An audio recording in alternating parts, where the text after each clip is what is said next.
Nou, ons weet van die pogings net voor die verkiesing daar in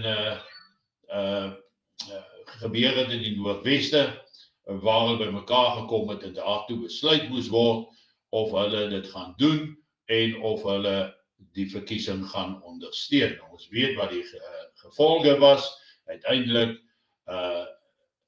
was daar eensydig deur 'n persoon en 'n paar wat hom ondersteun het, besluit om dan wel stembus toe te gaan.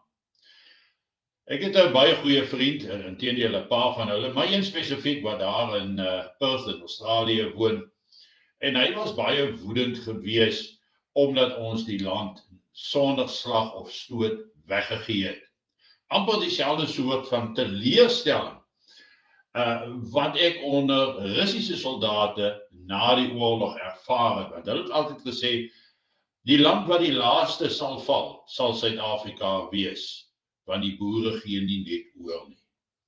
Ironies het ons in 94 net oorgeneem, omdat daar geglo was in die beloftes en die dreigemente van regeringskant af, en alles wat hulle ons teen gedreig het om met gedreig was, soos hoe die land sal verval, agteruitgang, burgeroorlog, alles wat daarmee saamgaan. Dis in die waarheid net die teenoorgestelde wat plaasgevind het, want daar is toe ja gestem en al die goed wat hulle gesê het sou gebeur het nou gebeur.